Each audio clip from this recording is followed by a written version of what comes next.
Hail Payman on this week's episode of Horror Hole. I'm Wyatt, and who is here with me today, as always? I'm Cody Briscoe, and I gotta say, Wyatt, this is the most depressing episode of Malcolm in the Middle I've ever seen. It is, the main character is very much like the mom in Malcolm in the Middle. You are right about that. We're Charlie talking would be about Dewey. Yes, yep. Man, that show's so good. I haven't watched it in so long though. But yes, we're talking about Hereditary. We're doing it. We're doing elevated horror now. Everybody, we finally got into. I mean, we've definitely been doing movies that other people have called elevated horror, but this is the first movie This is like I the remember. one. Yeah, that's what I remember. People like putting this on. They're like this isn't horror. This is like blah blah blah. Which is, I don't know. We can talk about that, I guess, but I mean, this movie opened the floodgates for dozens of movies to just say, "Oh, we're about grief and trauma," and it's a slow burn movie, and then something crazy happens at the end of it. Like there's a bunch of them that are like this, and this is where it comes from. It's a really influential modern movie. Yeah, and I think that it deserves its flowers for that. Not to be, obviously, I'm probably not being too shocking here when I say that this is like just a really great movie that deserves to be as famous and well known as it is. That being said, I did look into its its return on investment or whatever, its box office returns, and 90 million is really good for a horror movie, for sure. Yeah. What was the budget? The budget was 10 billion, which makes sense because there's a lot of like miniature work and stuff like that. So it probably was quite expensive, in that regard. But Weapons was it made like 3 times as much money as this.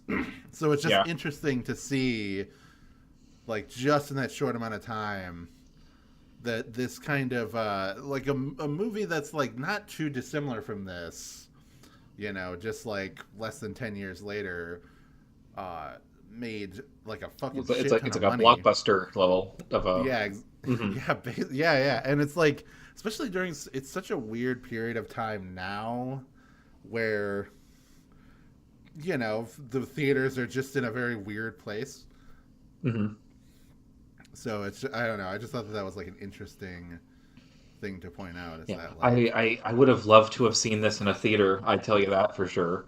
Oh yeah. Oh, being in a dark room with a bunch of people like watching this movie, that's a good time,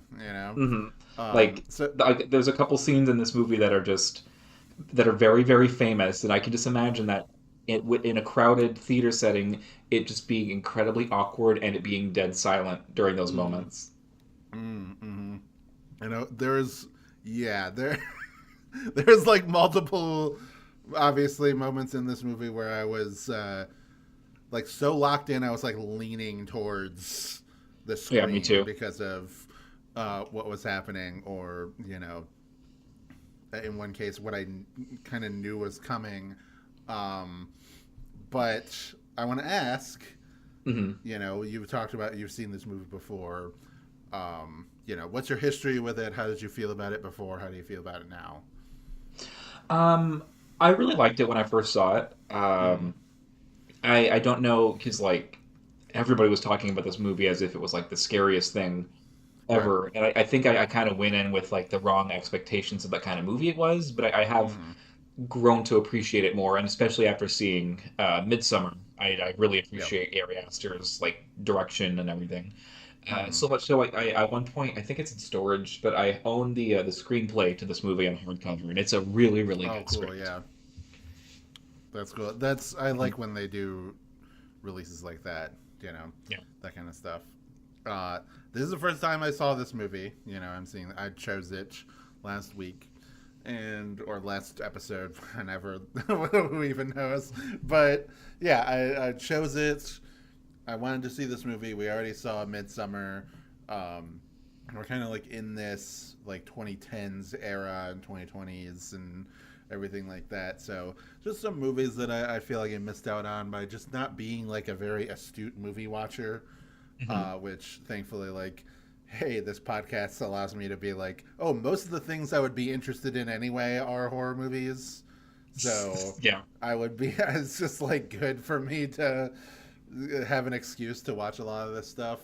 Hmm. Um, and I say that just because, like, obviously they're like historical dramas or whatever the fuck else would be made, but like the big blockbuster action movies, I don't really care about. There's very few franchises of that type that I am very invested in. Definitely not Marvel, uh, nor any of like the. What? Yeah, I know, Hmm. shocking.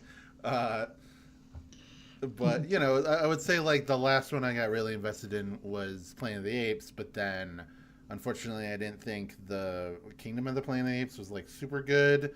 Thought it was okay, but I didn't love it. Yeah. Unlike the previous like trilogy of movies, so Hmm. I don't know. We'll see. Uh, but yeah, so that's just the thing. I didn't have any history with this movie. I just wanted to pick it as a thing to Is that like watch. And yeah. like I said, I very much enjoyed it. Well, okay, I it's a great movie. I'm not sure if I can say I Enjoy is the right word. Yeah. enjoyed. Yeah. It's just, Yeah, though there were some moments where it was just so awkward that I had to laugh. Um, yeah, it, you it know, kind of feels like, and I'm not the first person to make this comparison, it kind of feels like an evil version of like a Paul Thomas Anderson movie at right. parts, where Hmm. especially the look of it, like a lot of the sets are kind of a little bit bigger, and it kind of feels like, and this ties into the character animation metrics, but a lot of the rooms in this feel like it's a dollhouse, and the Hmm. characters dolls because it kind of ties into this whole thing about how these characters really have no free will and everything that's Hmm. happening to them is being orchestrated by people completely outside of their understanding or control and they just like they're being puppeted into this inevitable climax which is just horrifically sad and tragic. Yes, the like I really started to pick like the movie like leans into that framing device. It like zooms in, on this like model and everything. And as the movie was going on, I was like, this feels like the sets feel very artificial in an intentional way. Like the set of the house and everything. It kind of reminds me of like I've had some of my more well off uncles and cousins and stuff have had like their own house that they built themselves in on their fucking property or whatever. Um, and it kind of reminds me of that just because it's like this house out in the woods and Yeah, like you yeah. could So yeah. Go ahead. you could very easily turn this story into like a stage play, I think. Yeah, absolutely. 'Cause- And I don't know. I feel like yeah, there's a couple things early on that made me realize where the story was going, or at least like have like okay, I think I know where it's going. Kind of similar to what I talked about with weapons, where it's like oh, the fact that this guy painted the word witch on someone's car made me assume that the It's just some kind of witchcraft magic or was something. yes.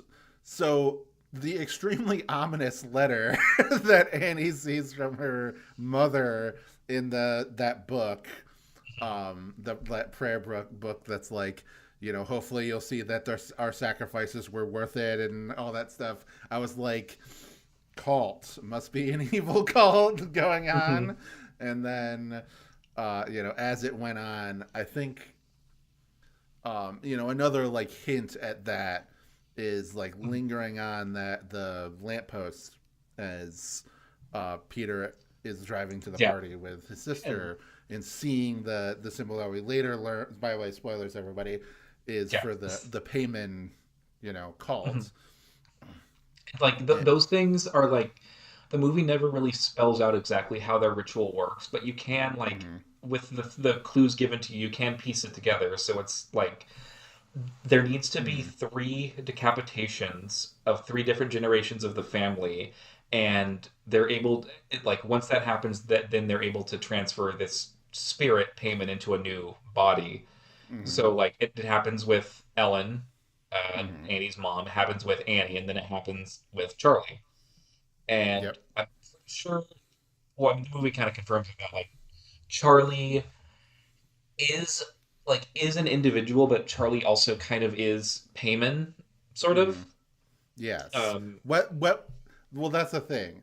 I think it's interesting that they don't 100% confirm that one way or another, yeah, whether or not like she as herself was this spirit in this person's body like the whole time, or if they are just they did do this and it did work, but they're just delusional and don't, and still think that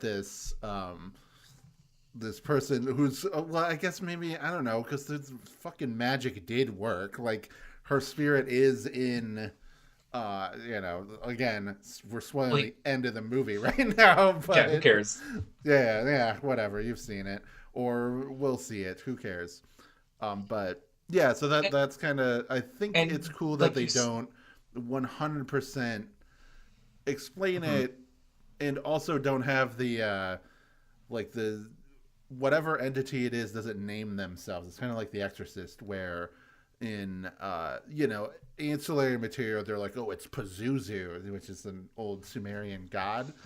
mhm, Um, but the intention, in my opinion, of the scene, where the priest is like he sees the Pazuzu statue in Iraq, is not to be like he's gonna fight this demon later. It's that the presence of evil, like this thing that we don't understand, has existed for so long that it predates Christianity and yeah, Judaism and everything. And it might even predate like human civilization. That's what that thing is. It's not necessarily like Pazuzu or Satan or whatever. mhm. It's just an Um, ancient evil. yes. Yeah. And it's just saying like I'm the devil because that's how humans understand what it is. Hmm. Um, it's not literally biblical Satan who fell from heaven, etc. So it could be something like that with like this. Hmm. So there was like a couple exorcist, parallels they made, but it would be like if I don't know, like if I Reagan died immediately, or like I mean, there's the little girl, but like I also feel like just things going insane. The fact that it begins as like it feels completely natural, but then it slowly degrades into something more supernatural. Like that felt yeah. very Exorcist like.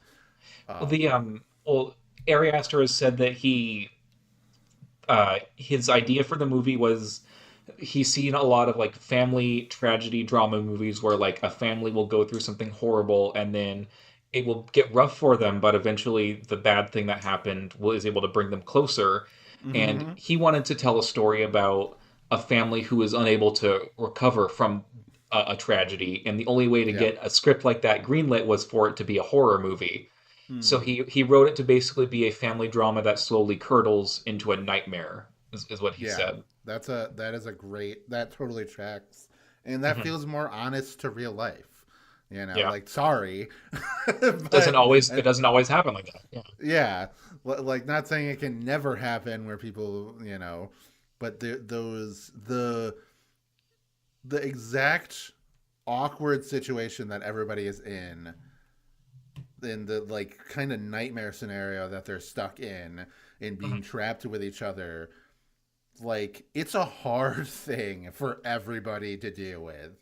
Yeah. So it's like I really don't think that there's any specific blame. Like you can't say like, oh, it's all this person's fault. It's all like Peter's fault or all Annie's fault or whatever.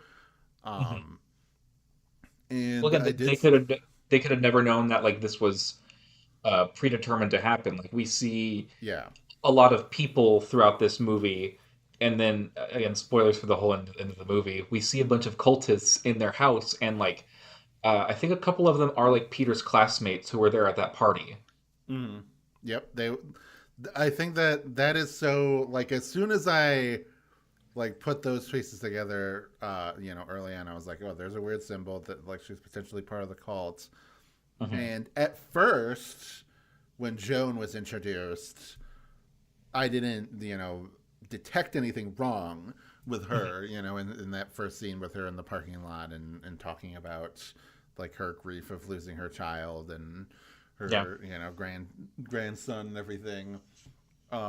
It wasn't until like, she went to her apartment and she sees the welcome mat and remarks that it's like her mom's. I was like, Uh-oh. uh-oh. Yeah. This lady's bad news. Hmm. So that's Great. I mean, everybody in this movie is fantastic, but like great casting for the lady who plays Joan because she is like mm, she does seem like such a sweet, nice older lady that like you yeah. would want to like open up to. Hmm. Yeah, absolutely. And I mean, we gotta get the fucking star performance of Oh this God, movie to Toni Collette. It's just like, unbelievable. it's just so. First of all, she looks like such a, like my aunt or something. She like looks like somebody Hmm. um, and she's just like such an absolutely amazing actress in portraying these like mental states and this like mania and depression that she's going throughout Hmm. most of the movie, and even before the tragedy happens of Charlie dying horrifically, which is like, I it's so, like, that whole thing is just so tense. The scene at the party, she's going into anaphylactic shock. He's trying to Hmm. take her to the hospital, and then boom, she gets her fucking head knocked off.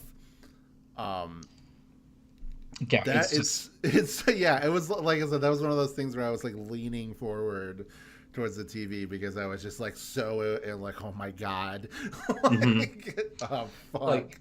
because this was the scene that you knew was going to happen, right?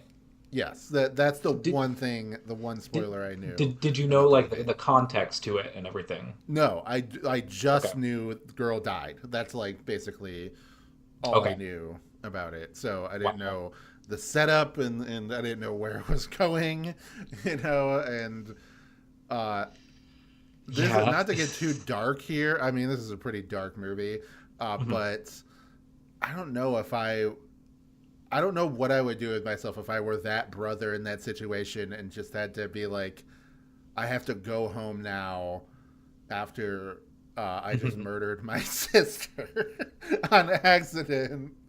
Yeah, it's But just still, like, was a lot of it was my fault, But it's the mom is not blameless because he she didn't points want to that go to the out. party. Yeah. Yes, we'll talk about that scene in a second, but just saying that, like, I would probably would like drive that car off a cliff or something. Um, Yeah, at like that point, I would just be like, I don't know what the fuck to do after this. So, everything is just such a nightmare. Like even mm, like down to the little details. Like he because he goes upstairs into this different room to talk and smoke with this girl, and then, like mm-hmm. he takes a really big rip off the bong, and then right as he's exhaling, that's when Charlie is like, "Hey Peter, there's something wrong," and it's like, "Fuck!" He just took such a big hit. Yeah, it's just so, I don't know, and it's all like that scene beforehand too. I feel like this movie does a really good job of being like very real, and it's like the way that the characters act and the way that they talk to each other and everything. Because I was just surprised by how authentically awkward that scene of him talking to the girl on the couch. He's just like standing there, like a couple feet away from the couch, doesn't know what to do with his hands.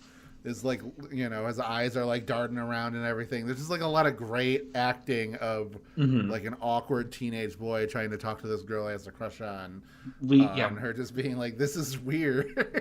we we do need to shout out Alex Wolff's performance too. Like Yeah. alongside Tony Collette, he's also great. Mm. Does he? Do you know anything about him or what else he's been in by any chance?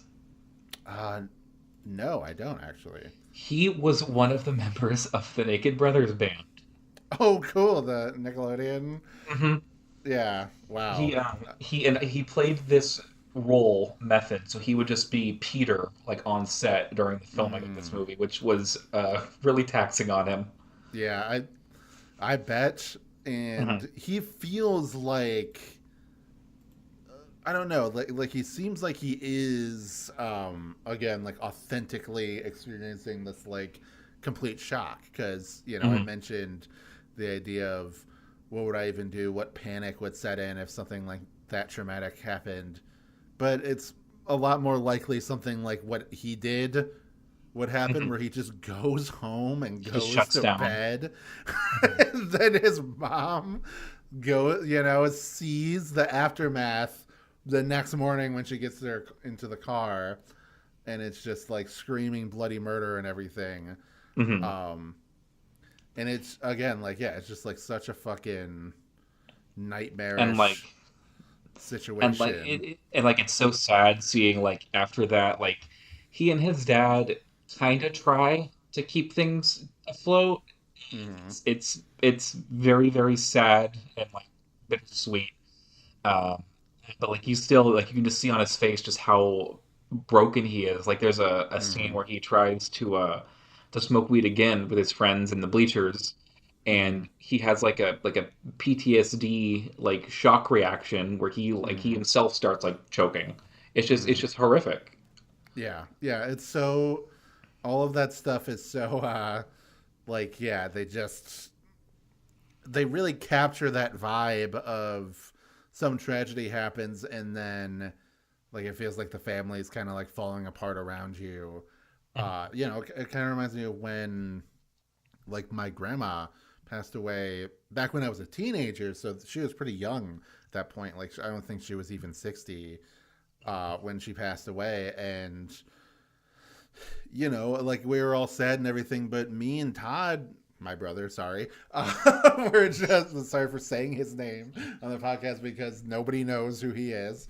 But yeah, me and my brother were just like, we had like the wake and everything at our house, but we were just like upstairs, locked away, didn't want to like talk to anybody. We weren't even like like outwardly depressed or sad or whatever. We were just hanging out in my room Mhm. on the Wii, looking on the internet and like scrolling through like I get therapy. it.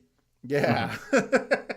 So it's just like a weird, and again, it's just like who even knows what the mental state that you're going through with that. And then I just remember getting to so many fights with my mom because she was so close with her mom, Hmm. and dealing with her passed away, and like there was just like a lot of tension and friction and everything because emotions were high and the grief and everything. Yeah. um and like yeah, so needless to say, that scene at the dinner table, nothing quite like that ever happened to me, but it rung true. Yeah. And it was and that's like I feel like after watching the movie, that's like one of the scenes, like the Hmm. most important scenes in the entire movie for Yeah. sure. This movie like has a power. Anybody who has like any kind of family shit, which I imagine most people do, this movie, Mm-hmm. even if it's not on the scale of what you went through or whatever, it just Mm-hmm. like this movie is able to tap into it in a way that a Yeah. lot of other movies aren't able to. Mm-hmm.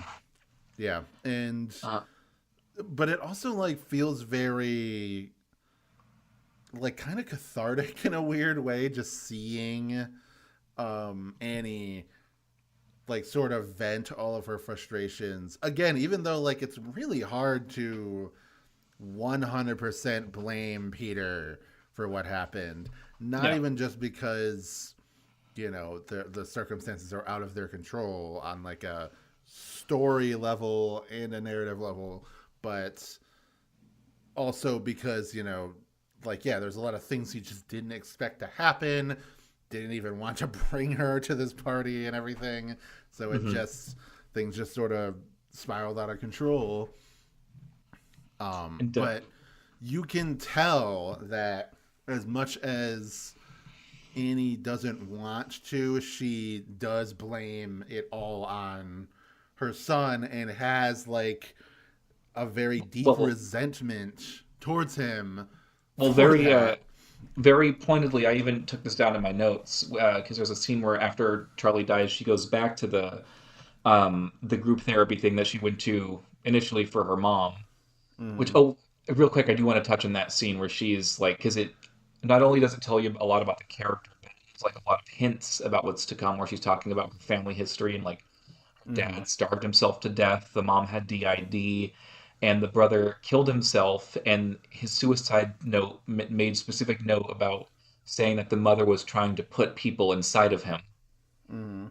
which is as we see throughout this movie Yeah, was the truth. Yeah. I think that that is an interesting thing where like so the Hereditary, obviously the movie was like this grandma, mom, daughter, this thing that goes across them, and she's stuck in this weird situation where like Annie is she just had her mom die and then she had her daughter die, and Mhm. she's sort of dealing with this grief and this like terror, this unexpected terror of like um these problems that were associated with her mom, like And are just waiting around the corner to get to her next. yeah, So the fact that her daughter dies and puts her in such an emotionally vulnerable state, like and justifies why she would be so manic and kind of emotionally fraught, but it also is very frustrating because it comes off to a lot of people as if she is just suffering from the same kind of psychosis that her mother did. She's yeah, just inheriting those same problems yeah, once and again. like very specifically when she goes back to that group a second time and she Mm, tells Joan what happened, she says my daughter was killed is the way she chooses to word that. mm, Not my daughter died, she was killed as in yeah, she blames Peter on some level. yes. And like the relationship between the two of them really is like the core of the movie. Like we find out like we can see even from the beginning there's a lot of tension. Like Mm, whenever they a lot of the times when they're talking to each other, they're speaking in questions back and forth without ever giving the other one like a clear, direct answer. You know. mm, Um, well, we find out that this stems from this incident where Annie was sleepwalking and doused herself and Charlie and Peter in lighter fluid and was mm. about to light all three of them on fire while she was sleepwalking. And like Peter was younger, we don't find out exactly. I don't think we find out how young he was, but he just Yeah. has held like resentment towards her ever since. And which I mean, Mm, again, she was sleepwalking, but you get why Peter would feel that way. yeah. And you can assume with what we know that it's entirely possible there was something else at play. Like there was something like maybe in that specific situation, because we see her sleepwalking a couple other times, and she's in like a trance. Mhm. Not in a way that people like. I think that that's why he is so afraid of her, is because he doesn't actually believe that it was sleepwalking what happened, because it might Yeah. not have been. But the only rational way to think about that, or a lot of the stuff, is through that lens. Mhm. Um, but yeah, just like a lot of really interesting stuff there, and like I said, that scene at the dinner table, uh, after she goes off on her son, and he's just like sitting there in sort of like stunned silence, like eyes wet, everything like that. Again, great performance from him as well. Hmm. Um, And the him dad too. retorting to her by saying like she didn't even want to go to the party, and Hmm. that the look of disgust on her face, and her husband has to be like, don't respond to that. Just don't push this fight further, just move on. uh is like, yeah. I also really love the scene. Well, because she sees the seance at Jones, which is, uh, I mean, she even checks under the table. It's real. and then Mm-hmm. Joan like just casually gives her the instructions on how to do it, and then when Mm-hmm. she gathers the family to do it, it's like Charlie possesses her, and like Peter is just like completely horrified and like Mm-hmm. sobbing and screaming. Uh, that's also like just a really really scary scene too, because Yeah. like it's like Charlie's voice is coming out of Annie's mouth. And it's yeah. Mm-hmm.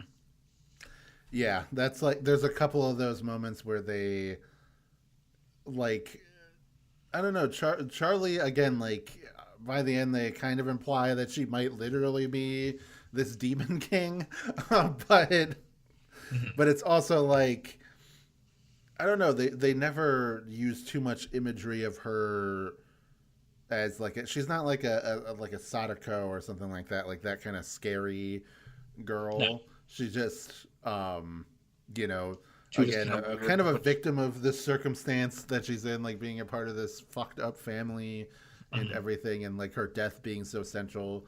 Even like when we see what happens with her head at the end with the like effigy of Payman, Mhm. and it's like disgusting, but it's not too I don't know. They don't linger on it too much for horror sake or for like gross out sake. It's just like one thing that like when you realize what you're looking at, it's just like Well, very disgusting. Yeah. What? I do love the editing because like during Charlie's death scene, gets hit on the pole, and then Mm-hmm. Peter drives home, and we don't get a glimpse of the body. It's not until Annie is like discovers the body and is screaming that it cuts to a shot of her head like, on the side of the road covered in fucking ants, and it's like broad Mm-hmm. daylight hard, and Yeah. it's kind of a jump scare, but it's more so just like just to revolt you, you know? Mm-hmm. Yeah, and that comes back later with like a nightmare scene of her seeing like the ants go. It's like they go from her and are being filtered into Peter because that's the purpose of this whole ritual is to basically remove his soul from his body and then put Yeah. Payman into that empty shell. Um, so it's I don't know, just like really Mhm. cool stuff there. Cool, And you great, disgusting imagery and everything. the But whole yeah. scene in the attic is really horrifying. I mean, uh, Peter he's chased there by Annie's who's now possessed at this point, and she's like Mm-hmm. slamming her head like up on the Mm-hmm. ceiling door to the attic, and he's screaming, and he calls her. He's like he's so horrified that he's resorted to calling her mommy, which I think Yeah. is really gut wrenching. And I want to point out that that dumbass your movie sucks Mm-hmm. complained about that and said that it was like this doesn't make any sense. He's a teenage boy. Why is he calling her mommy? Because he's fucking terrifying. Hmm. What's happening is terrifying, and he's also trying to like appeal to her in any way that he can Hmm. possibly think of. It's the freaking scary wire mother effect. That's the like it's okay. There's like a psychological phenomenon where like when people like tested this on like dogs, I think, or maybe monkeys. I know there was monkeys at one point, but I think the specific thing I'm going to talk about is with dogs. Is that puppies formed a stronger bond with trainers that were both affectionate and punishing towards them. Hmm. Whereas like if they were just punishing them, that's all they knew. They just became very antisocial. Whereas if they were just affectionate towards them, like yeah, they were, very accepting of that, but they didn't. But they ended up forming a stronger bond with people that are also cruel to them because that uncertainty makes it so that they want to constantly be on their good side. Uh, so Huh. that's sort of like people obviously extrapolated that to talking about general psychology of the children and their parents and everything, and Hmm. how like that kind of good cop bad cop idea of parenting ends up making it so that people like kind of form stronger bonds with their uh parent. So even though he's gone through so much horrific shit in his life, this past couple of months, and even in the past with like the thing with the lighter fluid, that has Like, like caused him to like have a bigger bond with her. Like maybe the bond has grown stronger or whatever, just mhm, because they're both in this absolutely insane situation. situation. So, Yeah. uh, But yeah, uh he sees her using piano wire to sever her mhm. own head. It's horrifying. Yeah. The sound is really disgusting. Um, you he doesn't even finish to see it because he looks and there's other cultists, so he just leaps out of the fucking window, Hmm. uh, which does kill him, and we see the shadow of an object float over him, which is Hmm. presumably Annie's severed head, and then we see that shimmer go into Yeah. him, which is shown through the whole movie, which I do like the visual effect on it. It looks really cool. It doesn't look like artificial at all. That like shimmer of Yeah. light that moves around. That's what I thought was like really cool about that, is that it's easy to just think that it was just a normal kind of visual oddity, like a reflection or something like that.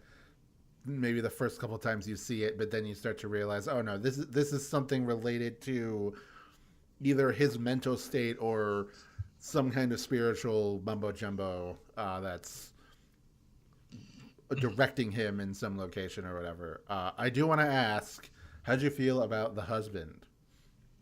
I really like Uh, him. I feel so bad for this poor guy. yeah. Uh, I think it's very easy. And there was even moments where I found myself being like, "Come on, man," to this guy. Not necessarily because I kind of understand, obviously, the normal human reaction at the end when she's like going in this fucking insane rant about the cult. And yeah, she mhm. is 100% right, but like, why would he ever believe any of that just after, why would he not just think about Yeah, it more it's rationally after he knows his wife has been having a psychotic meltdown the past, couple mhm. months and everything. But what my my like come on man towards him is because he is very much a fence sitter when it comes to this conflict. It isn't until like pretty late in the movie that he starts to really uh, turn against his own wife Mhm. and start to side with the son. If he was like that from early on, uh, I think that I think it kind of works because you need him to be this sort of Uh, unstable, like unreliable husband for Annie's mhm. mental and emotional state to degrade to the point that it gets.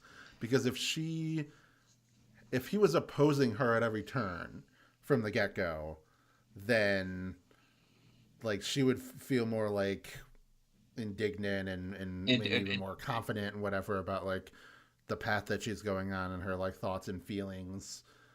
And if he was too supportive of her, then like maybe this whole situation would work wouldn't have itself out, happened. or if it Yeah. would, or like Peter would be ostracized or whatever. He's like the exact perfect kind of lame guy he needs to be in order for this to all go as wrong as it did.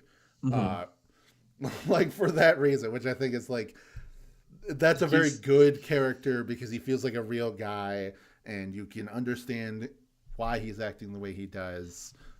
one But one of my favorite moments with him is when it's like shortly after Charlie's death, and he's like in her room and mhm, he's like going through her little notebook, and he gets to the last drawing, turns to the next one, and it's a blank page, and it's like, oh, she will never draw anything else ever again, and he's like yeah, starts.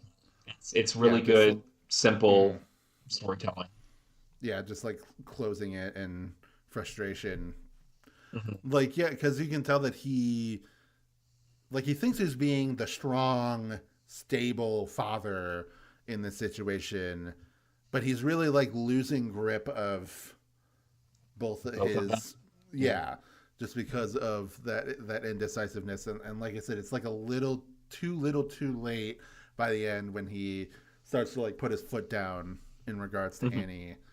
Um, and it ends up like, yeah, like that scene where, he doesn't want to throw the book into the fire, and then Annie just like grabs it out of his hand, throws it in, and then it lights him on fire that time.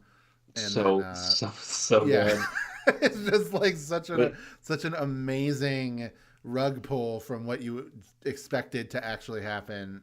Was set up earlier in the movie, and it also like denies you the satisfaction of him ever finding out about what is actually going on. Yeah. So I feel like Again, that's sort of the moment that she spiritually dies too. So yeah. Well, she gets possessed. We see the thing that light go into her. yep, Because again, this is a story where everything that could go wrong does go wrong.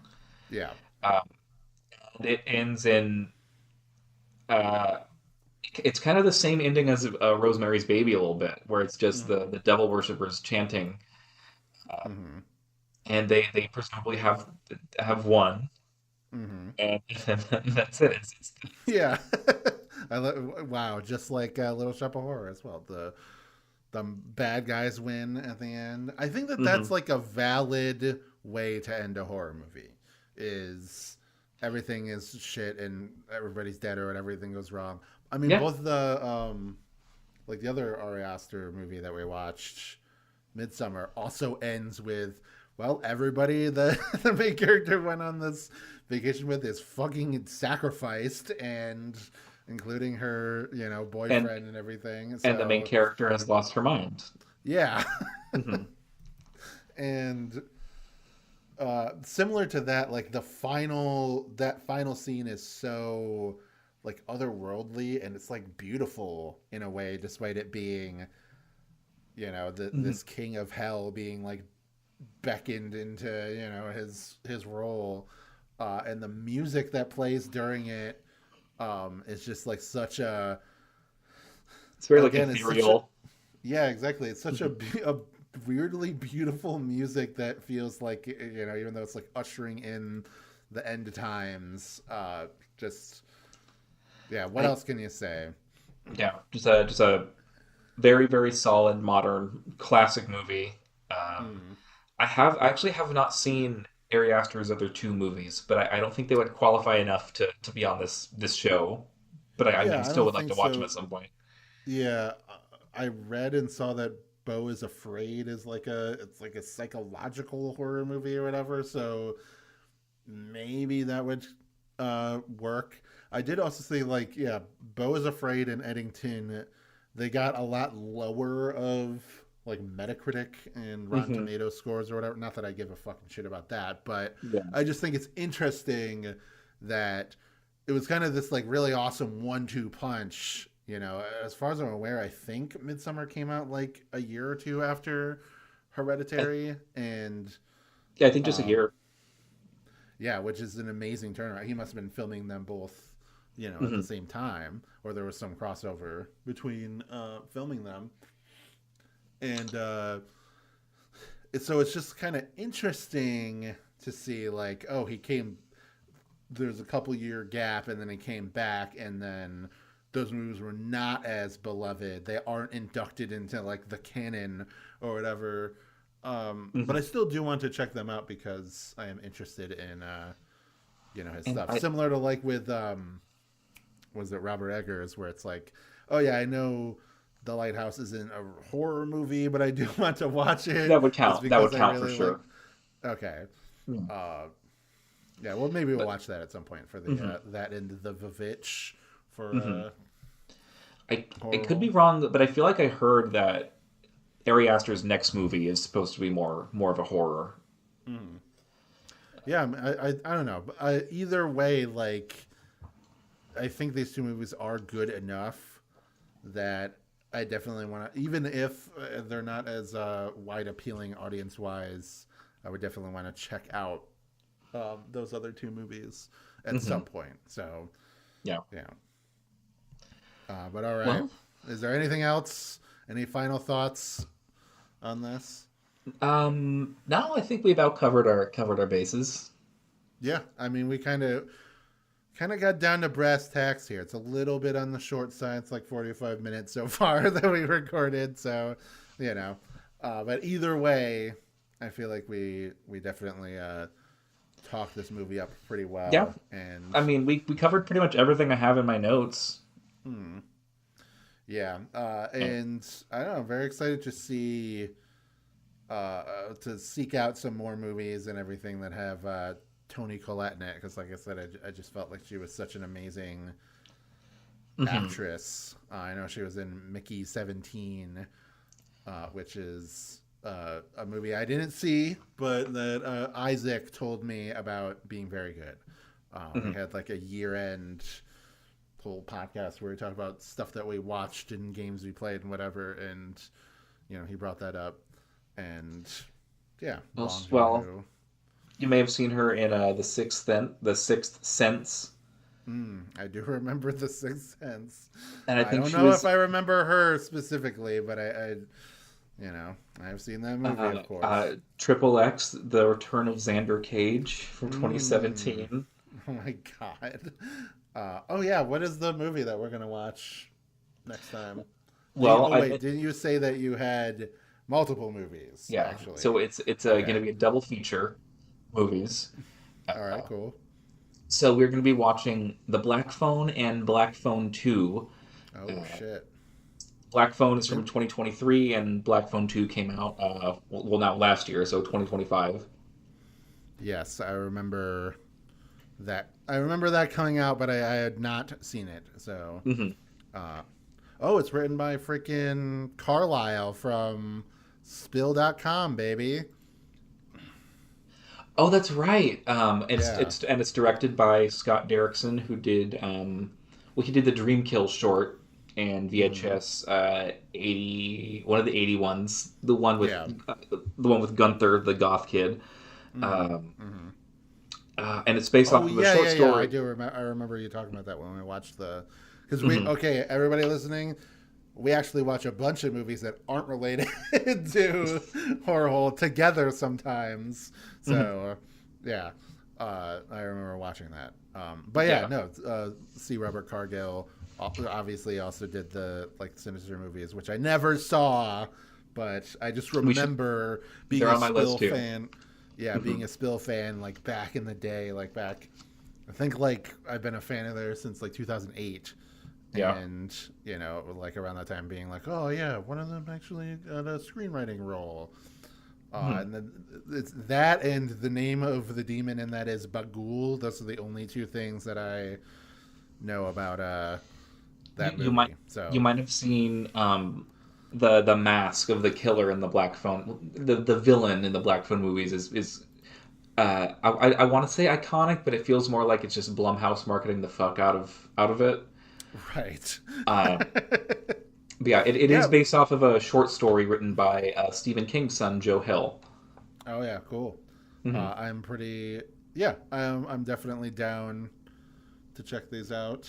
Man, now I had to start thinking about what I want to do next. Hmm. Just because it's harder for me, just because I'm so not keyed into like I said any modern movie or anything like that. So I have to really think about what have we seen, what haven't we seen. Oh no, I have. So Let me. Without you being able to read it, I want to take a picture of the back page of my notebook so you can just see how much shit I have written. mm, but Anyway, Wyatt, where can yeah, we find you? I'll go on twitter.com/wasp ranger and WAZP ranger and blue sky and stream of consciousness stuff, etc., etc. I do post about videos I'm making and podcasts I'm doing. My main thing is cartoon buffoons. I do it with our friend Morgan. We go through all the Cartoon Network shows in order. We just did the Garfield show, which is really fucking bad. Um, so that was not Garfield and Friends, by the way, which is the 80s Hmm. Garfield show. There was like a CGI Garfield show that was made in 2009 that aired on Cartoon Network during their like very shitty era of they're not making any new cartoons, and we only have CN Rio and Total Drama Island and fucking Johnny Test and stuff like that. Which I guess we'll have to cover those at some point, because why the hell not? Oh boy. Anyway. Won't catch me there. Yeah, the Patreon is It's Only Magic, so if you want to get those episodes a week early, $3. If you only got $1, that's fine. There's still Wow Cool Robot, which is me and my friend Wayne going through and reviewing every single robot in existence. It's fun, so check all that stuff out. Did you plug yourself, or did we skip? Oh no, I'll just do mine now. Yeah, go ahead. You can find me here on this YouTube channel. It's my name, Cody J. Briscoe. If you look that name up on IMDb, you can find the film projects that I've been in. I actually have one coming up. This shoots in February. It's a role that it's a bit role, but I'm excited. It should be fun to play. So you can find me on Twitter and Blue Sky. My name's on there. It's Gay Boomhauer. It's also to stream of consciousness stuff, or like just whatever shows I've been watching. That's about it, I think.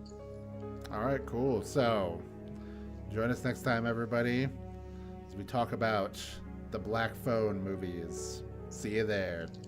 Peace out.